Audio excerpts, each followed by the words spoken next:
저희가 이사야 말씀을 함께 나누고 있습니다. 이사야는 총 66장으로 되어 있지요.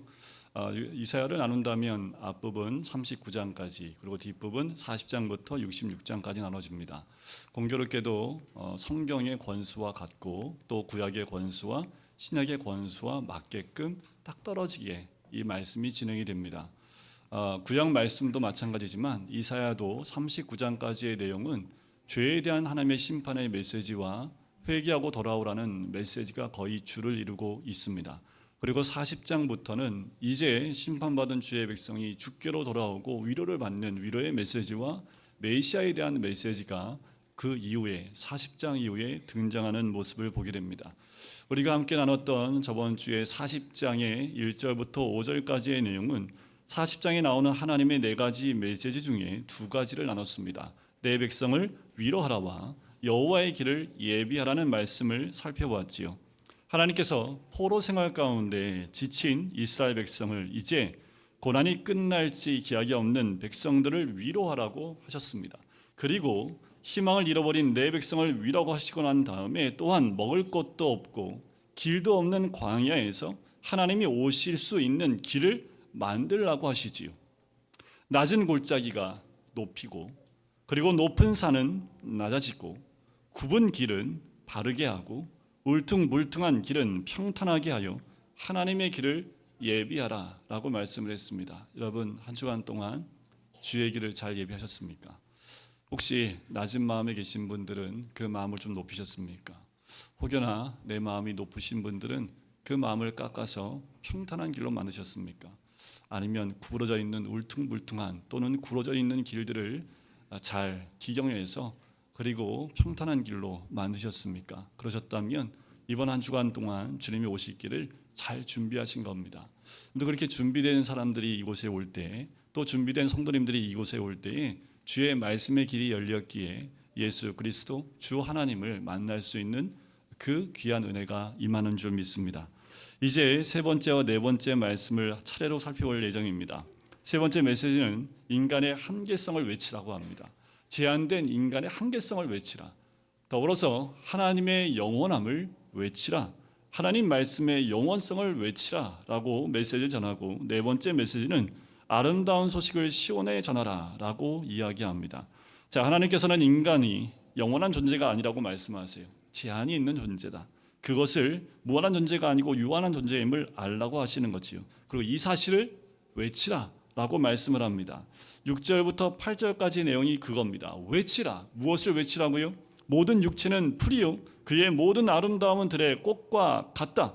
풀은 마르고 꽃이 시듬은 이 백성은 실로 풀이로다 라는 거지요. 이 메시지의 핵심은 인간은 연약한 존재라는 겁니다. 인간은 신일 수 없습니다. 인간은 무한한 존재가 아닙니다. 이 사실을 이스라엘 백성에게 알리라는 거예요. 이 사실을 우리에게 알리라는 겁니다. 반대로 하나님은 영원하시고 무한하십니다. 하나님 말씀은 능력이 있습니다. 인간의 연약함과 하나님의 영원성은 구원론의 핵심이고 신약과 구약 전체에서 우리에게 일관되게 말씀하고 있는 주제이기도 합니다. 6절에 이렇게 시작하지요. 외치라 라고 말씀을 합니다. 인간의 연약함을 외치라. 인간의 부족함과 한계를 외치라는 거예요. 인간의 힘으로는 결코 전쟁을 끝낼 수 없습니다. 인간의 힘으로는 포로 생활을 끝낼 수 없다라는 사실을 깨닫게 하라는 말씀입니다. 그런데 우리가 개혁하자 얘기 많이 합니다. 우리 교계에서도 다시 개혁이 일어나야 된다 얘기하고 종교개혁과 같은 개혁이 일어나야 된다라고 많이들 얘기합니다. 교회에서만 얘기합니까? 사회에서도 많이 얘기를 해요. 개혁해야 되기 때문에, 그렇기 때문에 우리가 개혁을 계속 주장하고 있는 모든 분야의 모습들을 보게 됩니다. 그런데 왜 개혁이 안 될까요? 그렇게 개혁 외치고 이게 한두 해 외친 것도 아니고 10년, 20년 외친 것도 아닌데 왜 개혁이 안 될까요? 그 이유는 인간이 하려고 하기 때문에 그래요. 뭘 개혁해야 합니까? 제도를 개혁하면 개혁이 될까요? 사회를 바꿔버리면 개혁이 되겠습니까? 아니요. 개혁할 대상이 누굽니까? 인간이기 때문입니다. 개혁의 당사자인 우리가 어떻게 우리 자신을 개혁할 수 있겠습니까? 인간의 힘으로는 해방, 구원, 혁명, 개혁, 승리는 불가능합니다. 하나님은 이사야를 통해서 인간은 개혁의 주체가 아니라는 것을 일깨우려고 하는 것이에요. 인간의 육체는 풀과 같습니다. 한때 풀은 싱싱하고 푸르지요. 여러분들 보시기에 오늘 또 유아셀에 있어서 또 아동틱하게 좀 색깔을 좀 맞췄어요. 여러분들 보시기에 어떻습니까? 생기가 돌지요. 왜 그런지 아세요? 어제 심어놔서 그래요. 어제. 딱 일주일 지나면 어떻게 될까요? 네, 고개를 숙이기 시작을 합니다. 아주 겸손해지지요. 고개만 숙이면 좋은데 시들어버린다라는 거지요. 나무나 풀에 핀 꽃 얼마나 가는지 생각해 보세요. 시간이 지나면 다 폈던 꽃도 그 황홀함도 시들고 만다라는 거지요. 또한 우리 인생도 풀과 같습니다. 우리 인생이 풀과 같이 화려할 때가 있지만 그 화려함도 곧 사라지지요. 네, 우리 권사님들 나도 학년에 한미모 했는데 아무도 모르니까 다 얘기하고 다니세요. 그냥 그죠? 다 한때는 꽃과 같이 정말 아름다운 때가 다 있었지요. 그런데 시간이 지나면 자연스럽게 사그라드는 모습은 어쩔 수 없습니다. 꽃도 젊음도 성공도 영원하지 않습니다. 화려하고 아름다운 사람도 기운이 쇠하고 늙게 되어져 있습니다. 아무리 애를 쓰고 애를 써도요, 아무리 의술이 발달하고 과학이 발달한다 하더라도 처지는 그 살은 어쩔 수 없는 거지요. 이것이 인생입니다.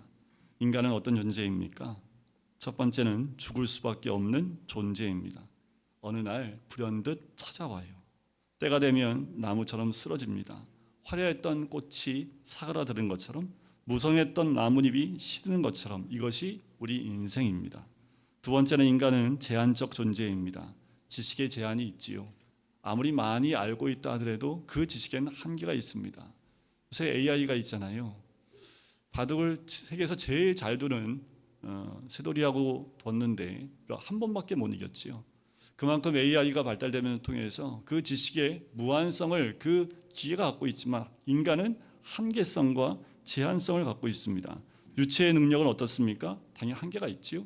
우리는 시간 안에 삽니다. 시간을 초월할 수 없지요. 또한 인간은 공간 안으로 제한되어져 있습니다. 아무리 많은 것을 소유해도 다 가질 수 없지요. 똑똑하고 또 그 똑똑함으로 인해서 우리에게 가진 것 많은 것 같지만, 또 육체가 건강한 것 같지만, 여러분들 배 한번 아프면 어떻게 되는지 아시죠? 그냥 고꾸라지는 것이 인간의 모습이지요. 세 번째, 인간은 죄의 존재입니다. 인간은 태어날 때부터 죄인이에요. 아무리 벗어나고 싶어도 죄를 지을 수밖에 없는 존재입니다. 인간은 죄를 짓고 죄를 퍼뜨리고 그리고 죄를 먹고 사는 성향이 있어요. 순간 착한 생각은 할 수 있는데 우리는 기본적으로 대부분 악한 생각을 하지요. 우리는 죄의 존재입니다. 네 번째는 인간은 스스로 구원할 수 없는 존재입니다. 인간이 인간을 구원해요? 아니요. 인간도 제한적이기 때문에 아무리 교주가 자기가 구원할 수 있다 하더라도 본인도 구원 못하는데 누구를 구원할 수 있겠습니까? 죄인이 어떻게 죄인을 구원할 수 있으며 유한한 존재가 어떻게 무한한 존재가 될 수 있을까요? 그럴 수 없지요. 인간이 될 수 있는 건, 인간이 인간다운 것은 구원을 기다리는 것이 인간다운 거지요. 8절 한번 같이 보실까요? 오늘 찬양과 같은 말씀인데 8절 한번 같이 읽겠습니다. 풀은 마르고 꽃은 시드나 우리 하나님의 말씀은 영원히 서리라 하라. 다시 한번요.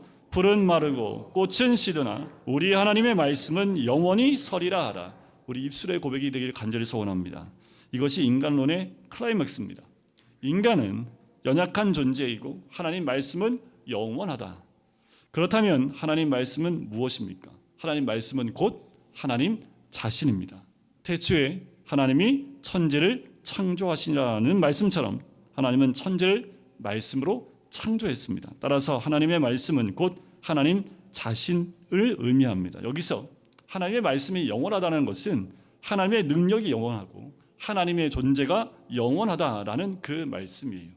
요한복음 1장 1절에 보면 태초에 말씀이 계시니라. 이 말씀이 하나님과 함께 계셨으니 이 말씀은 곧 하나님이시니라. 요한복음 1장 14절에 말씀이 육신이 되어 우리 가운데 거하심에 우리가 그의 영광을 보니 아버지의 독생자의 영광이요 은혜와 진리가 충만하더라. 곧 하나님에게 한 걸음 더 나아가, 하나님에서 한 걸음 더 나아가 예수 그리스도라고 말씀하고 있는 거지요. 예수 그리스도는 영원합니다. 하나님은 영원합니다. 그러기에 하나님 말씀도 영원하지요. 우리는 하나님의 말씀은 영원하다는 말씀 속에서 하나님의 영원하시고 예수 그리스도께서 영원하신다는 사실을 알게 되지요. 여기에 덧붙여서 히브리서 말씀 가운데 하나님의 말씀이 능력 그 자체라고 말합니다. 히브리서 4장 12절에 보면 하나님의 말씀은 살아있고 활력이 있어 좌우에 날선 어떤 검보다 예리하여 혼과 영과 및 관절과 골수를 찔러 쪼개기까지 하며 또 마음의 생각과 뜻을 판단한다. 하나님 말씀은 인간의 영과 혼과 육을 통째로 다스립니다. 이러한 하나님 말씀이 우리 가운데에 충만해야 할 것입니다. 그래서 암송대회를 하는 겁니다. 어떻게 하면 말씀이 우리 안에 충만할까요? 말씀을 늘 들고 다니면 좋겠지요. 요새는 핸드폰이 있으니까 늘 가지고 다니는데 핸드폰으로 말씀을 하루에 몇 번 보십니까? 우리가 이 핸드폰 안에 들어가 살면 되겠습니까? 하나님 말씀이 암송되어지고 핸드폰이 망가졌을 때도 내 안에 성경책이 없다 할지라도 내 안에 하나님 말씀이 충만해야 될 줄 믿습니다. 그 하나님 말씀이 충만할 때 인간은 유한성을 깨닫게 됩니다. 연약함을 깨닫게 돼요. 개혁할 수 있다는, 역사를 바꿀 수 있다는 그 생각을 버려야겠지요. 하나님 말씀이 역사를 만들어 갑니다. 하나님 말씀이 우리를, 인간을 개혁할 수 있어요. 하나님 말씀만이 영원한 것입니다. 이러한 고백과 선포가 우리 안에 이루어질 때 인생은 새로워져요. 그런데 인류 역사는 두 가지 역사가 있습니다. 인간의 역사와 하나님의 역사입니다. 인간은 역사를 만들기 위해서 전쟁을 일으키고 그리고 폭력을 쓰고 그리고 테러를 하고 서로 증오합니다. 이럴 수밖에 없는 것은 인간이 역사를 만들어 가려고 하기 때문에 그래요. 하나님의 역사에 모든 것을 맡기게 되면 이 땅의 평화와 화해의 복이 임하게 됩니다. 통일은 누가 할 수 있을까요? 통일은 인간이 할 수 없습니다. 우리가 하려고 하면 자꾸 꼬여요. 여러분들 6.25 이후에 지금까지 얼마나 많은 노력을 했습니까? 어느 정부가 더 노력을 했고 덜 노력했고 이거 없어요. 다 저마다 그 정부마다 다 노력을 하지만 결과로 보면 어떻게 되던가요? 다 꼬이고 다 깨지고 한 모습들을 발견하게 됩니다. 왜 그럴까요? 사람이 하려고 하니까 그래요. 인간이 하면 더 복잡해지고 될 것 같은데 되지 않아요. 하나님이 우리의 삶 가운데 함께 하시고 통일을 이루어 주셔야 합니다. 이것뿐만 아니라 국가뿐만 아니라 한 개인과 가정도 마찬가지예요. 우리의 가정을 지배하고 주관하시는 분이 하나님임을 믿으시길 주의 이름으로 간절히 축원드립니다. 아빠가요? 우리 집은 엄마가 주관하고 있습니다. 이렇게 이해할 수 있을까요? 여러분들, 우리 가정을 주관하시는 분은 하나님이십니다. 여러분들, 우리 개인의 주인도 하나님이심을 선포하십시오. 여러분들, 기회가 있을 때마다 우리 가정은 하나님이 주인이십니다. 내 개인의 모든 일정도 모든 것도 다 하나님이 주관하고 계십니다. 여러분들, 시시때때로 여러분들이 시간이 될 때마다 그렇게 고백하고 그렇게 선포하십시오. 나의 인생은 주님께서 인도해 가신다. 나의 삶은, 우리 가정의 주인은 우리 하나님이십니다 라고 자꾸 고백하십시오. 우리 아이들 한 명 한 명에게도 그 입술을 그렇게 외칠 수 있도록, 선포할 수 있도록 만들어주세요.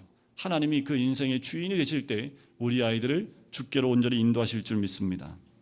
자, 9절에 보면 이제 아름다운 소식을 시온에 전하는 자여 하면서 높은 산에 오르라, 예루살렘에서 유다의 성읍에서 외치라 라고 얘기를 하지요. 자, 아름다운 소식을 시온에, 예루살렘에, 유다 성읍에 전파라고 되어 있습니다. 자, 아름다운 소식을 전하는 사람도 있고 반대로 저주의 소식을 전하는 사람도 있습니다. 여러분들 어떤 분입니까? 아름다운 소식을 주로 많이 전하십니까? 아니면 저주의 소식을 더 많이 전하고 계십니까? 자, 우리는 아름다운 소식을 전하는 사람이기를 간절히 소원합니다. 어디 가든 그 아름다운 소식이 우리 입술로 선포되어지길 주의 이름으로 간절히 축원드립니다. 여러분들, 더러운 소식, 악한 소식, 저주의 소식이 아니라 복된 소식, 아름다운 소식, 생명의 소식, 구원의 소식이 우리 입술을 통해서 선포해야 하는 것들이지요. 우리 입술이 그렇게 쓰임받기를 원합니다. 가정에서도 우리 자녀들 향해서 그렇게 아름다운 소식을 선포하는 아버지의 입술과 어머니의 입술이 되시기를 주의 이름으로 간절히 축원드립니다. 하나님의 메시지는 미래적인 의미가 있습니다. 또한 하나님께서 맡기신 아름다운 미래를 창조하고 개척하는 축복권이 바로 우리 속에 있다라는 거예요. 우리의 입술에 있다라는 거예요. 우리의 입술로 민족을 축복하십시오. 여러분들, 우리가 왜 정부가 바뀔 때마다 그 정부를 저주하는지 모르겠습니다. 정부를 저주하는 것은 이 민족을 저주하는 거예요. 이 땅을 저주하는 것은 함께 죽자는 얘기 아닙니까? 뭐가 달라지더라도 이 민족은 축복을 받아야 될 민족입니다. 왜요? 이 땅에 수없이 많은 교회들이 있고 예수님이 이 땅 가운데 있기에 이 민족은 축복되어질 민족입니다. 그런데 축복이 아니라 저주의 입술이 되시면 안 돼요. 저희 둘째 형이 이번에 만났을 때 저하고 한판 붙은 이유가 이겁니다. 망했대요, 우리나라가. 왜 그 입술을 그렇게 놀리냐고. 근데 제가 동생이다 보니까, 목사님 동생이다 보니까 그냥 말다툼하고 말았지만, 근데 우리나라가 망했대요. 그럼 망하지요. 망했다 하더라도 이 땅에 십자가가 있기 때문에 소망이 있다라고 외치면 소망이 있는 겁니다. 그런데 회사가 망했어요? 아니요, 망한 게 아닙니다. 망한 것이 아니라 그 회사를 통해서 하나님이 역사하고 계시고 함께 인도하실 것을 선포하시면 됩니다. 가족을 축복하십시오. 가족에 들어가서 아이들을 축복하십시오. 가족에 들어가서 아내를 축복하십시오. 목사님, 몰라서 그래요. 제가 모를 것 같으세요? 아니요. 여러분, 그 현재의 모습을 보는 것이 아니라 우리에게는 미래를 만들 수 있는 그 놀라운 복이 있어요. 선포하시는 겁니다. 우리 인생을 축복하십시오. 목사님, 내 인생, 살아온 인생 모르셔서 그래요. 그건 전 모를 수 있는데 앞으로의 인생이 어떨지는 저는 믿음으로 바라볼 수 있습니다. 그 축복을 우리 인생 가운데 하시길 간절히 소원합니다. 어떤 사람은 자기 말로 자기 인생을 망가뜨려요. 말마다 어둡고 부정적입니다. 그런 사람의 말을 들으면 되는 일도 없지요. 세상이 다 무너져 버립니다. 여러분들, 리더가 늘 부정적이고 늘 망한다는 얘기를 하면 진짜 그 그룹은 망합니다. 그런데 다 망한 것 같은데 리더가 힘을 내고 또 믿음 가운데 선포하고 나가면 없는 힘도 다시 생기면서 또 그 리더는 그 공동체와 함께 다시 일어날 수 있는 거지요. 어떤 사람은 폐허 속에서도 살아있는 말을 합니다. 희망과 꿈을 노래합니다. 없어도 있다고 말하고 불가능해도 가능하다고 해요. 이런 사람의 삶은요, 처한 환경은 어렵지만 부활과 희망과 미래가 있는 줄 믿습니다. 저는 우리 모든 성도님들이 그런 사람 되시기를 바랍니다. 우리는 기쁜 소식을 전하는 사람입니다. 우리는 가는 곳마다 다 바뀌어요. 가는 곳마다 지옥이 변하여 천국이 되고요, 절망이 변하여 희망이 될 줄 믿습니다. 우리가 가는 곳마다 마라와 같은 쓴물이 변해서 단물로 변하는 그 놀라운 은혜가 있을 줄 믿습니다. 그런데 우리 가는 곳마다 우리가 해야 될 역할이 바로 이와 같습니다. 복음 또는 기쁜 소식, 이거는 원래요, 경제적인 의미를 가지고 있는 겁니다. 자, 빚을 졌어요. 근데 못 갚아요. 전쟁의 포로로 노예가 됩니다. 그 사람은 자신의 몸값을 다 갚기 전까지는 그 빚만큼의 노동으로 때워야 합니다. 그런데 몸값이라는 것이 워낙 비싸서 평생을 노동을 해도 그걸 다 갚을 수 없는 처지에 있는 거지요. 그런데 어떤 사람이 몸값을 대신 지불해 주거나 아니면 대사면령이 내려진다면 그런 은혜로 자유로운 몸이 될 수 있지요. 그런 경우에 노예로 붙들려 있던 사람에게 누군가 이 소식을 알려주는 사람이 있을 겁니다. 그 소식을 전하는 사람이 바로 복음을 전하는 자이며 기쁜 소식을 전하는 자입니다. 우리가 해야 될 역할이 그거예요. 이미 풀려지고 자유함을 얻은 그 소식을 우리는 나가서 전하는, 기쁨의 소식을 전하는 자들인 줄 믿습니다. 저는 선택 가운데 아내를 선택한 것도 가장 복된 선택이지만 정말 복된 선택은 주의 길을 가는 선택이지 않았을까 말씀을 준비하면서 생각을 해봐요. 왜냐하면 주중에 제가 어떻게 살았든 하여튼 말씀을 선포하는 게 새벽마다 선포하지요, 수요일날 하지요, 금요일날 하지요. 차고 넘치게 하잖아요. 그러면 제 말을 하겠습니까? 부정적인 말을 하겠습니까? 아니면 하나님의 말씀을 대언하겠습니까? 이거 하나만으로도 얼마나 큰 복인지 모르겠어요. 그러니까 여러분들 집에서 매일 예배 드십시오. 그래서 축복의 말을 잘 못하는 사람을 지목해서 그 설교를 하게 하세요. 그래서 강제적으로 축복의 말을 할 수 있도록 만들어 보세요. 매일 아침 저녁으로 만났을 때 말씀을 읽고 말씀을 선포해 보십시오. 우리 가운데 미래를 가본 사람은 아무도 없지요. 미래는 믿음으로 선택하는 사람의 것입니다. 이사야만 아름다운 소식을 전하는 사람이 아닙니다. 우리의 입을 욕하는 데 쓰지 않기를 바랍니다. 쓸데없이 험담하는 일에 쓰지 않고 기쁜 소식을 전하는 데 사용하십시오. 그러면 여러분들 메시지는 어디서 전해져야 할까요? 오늘 말씀의 6절에 보니까 9절에 보니까 높은 산에 오르라고 말씀합니다. 낮은 데서 이야기하지 말고 높은 산에서 선포하는 거지요. 여러분들 있는 자리에서 가장 높은 곳에 올라가십시오. 최선을 다해서 높은 곳으로 올라가세요. 옛날 과거 사진 보니까 산 위에서 찍은 게 왜 이렇게 많아요? 거기에 꼭 빠지지 않고 등장하시는 분이 한 분 계시는데 김영란 목사님은 늘 빠지지 않고 항상 계시더라고요. 네, 항상 우리 교회는 보니까 이 원로 목사님이 늘 산에 데리고 올라가셨더라고요. 잘하신 것 같아요. 높은 산에 올라가서 외치는 거죠. 여러분 있는 자리에 높은 곳이 어디입니까? 최선을 다해서 높은 자리에 올라가십시오. 그 이유는 뭐예요? 기쁜 소식을 전하기 위해서. 그럼 하나님 높은 곳을 올리십니다. 그런데 기쁜 소식이 입에 없는 사람은 아무리 높은 곳에 올라가려 해도 높은 곳에 세우면 뭐예요? 맨날 저주하는데 안 세우십니다. 높은 곳에 올라가셔야 돼요.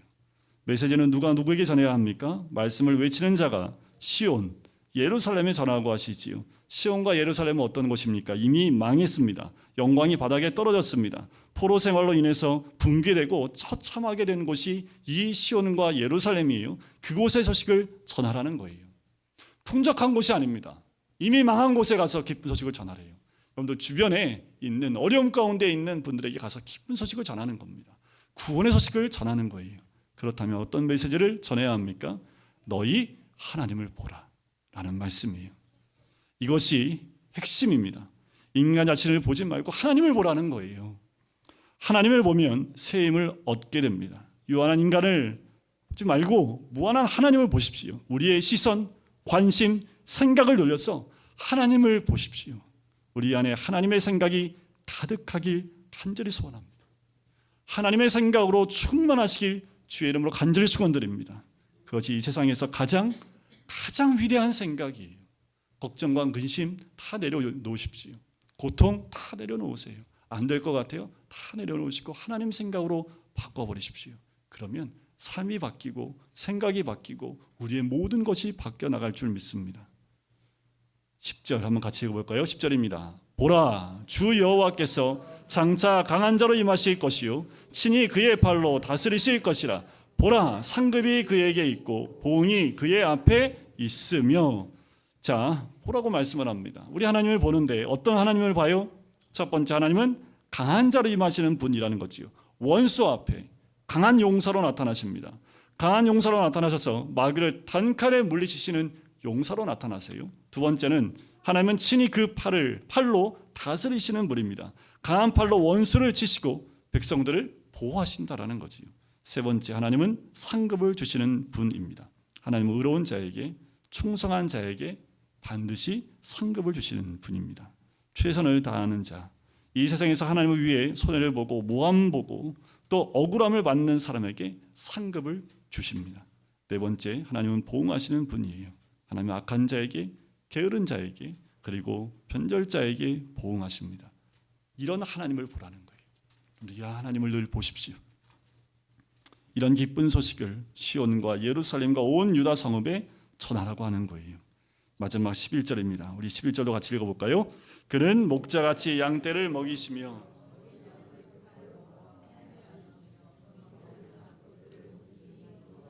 자, 10절과 좀 달라요. 10절은 강한 용사로 그리고 있는 반면에 11절은 목자로 그리고 있습니다. 성경에 하나님은 목자로 그리고 있는 것은 시편 23편과 그 유명한 요한복음 10장에 이 모습이 동일하게 드러나지요. 하나님 목자와 같이 양떼를 먹이십니다. 양떼를 푸른 초장으로 인도하여 그 양떼를 먹이시는 하나님이라는 거지요. 두 번째는 어린 양을 팔로 모아 품에 안으시는 분이시라는 거예요. 어린 양, 병든 양을 팔로 꼭 안아서 인도하시는 그 하나님. 세 번째는 하나님은 젖먹이는 암컷을 인도하십니다. 여러분들 아기 낳은 그 양, 암컷은 굉장히 예민합니다. 그래서 젖먹이는 어미 양은 특별히 관리를 할 필요가 있지요. 하나님은 이렇게 양들에게 관심이 많으십니다. 하나님은 각각 형편에 따라서 필요한 것을 공급하시는 하나님입니다. 하나님은 공평하세요. 그런데 하나님은 차별하신다는 거 아세요? 하나님은 공평하지만 어떤 때는 약자에게 더 큰 은혜를 베푸십니다. 하나님은 병든 자에게 사랑과 관심을 더 주신다라는 것이요. 이러한 분이 바로 우리 하나님이십니다. 이러한 하나님을 보라는 거예요. 이 하나님을 앙망하라는 겁니다. 이 하나님을 시온과 예루살렘과 유다 성읍에 전하라는 거예요. 여러분들 길을 잘 여셨습니까? 이제 우리의 길이 열렸다면 우리를 만나는 모든 자들에게 동일한 그 길을 열어드려야지요. 그리고 그 소식을 가지고 가서 그 소식을 필요한 모든 자들에게 나눠야겠지요. 여러분들 있는 자리에서 가장 높은 곳 그리고 가장 낮은 곳까지 모든 자들에게 하나님의 그 복음의 소식들을 나눌 수 있는 하나님의 사람이 되시길 주의 이름으로 간절히 축원드립니다. 우리는 연약합니다. 우리는 연약하다라는 것을 고백해야 합니다. 연약한 것은 부끄러운 것이 아니지요. 대신 하나님의 영원함과 위대함을 선포해야 합니다. 우리 그리스도인은 주님의 영원함과 그 힘과 위대함을 선포하는 사람들입니다. 이것이 이사야 40장에 나오는 예언의 시작이요 구원의 시작입니다. 이제 40장부터 그 구원의 시작과 함께 나아가면서 우리 안에 회복되어지고 또 선포되어지고 하나님의 은혜를 누리는 주의 백성이 되시기를 주의 이름으로 간절히 축원드립니다.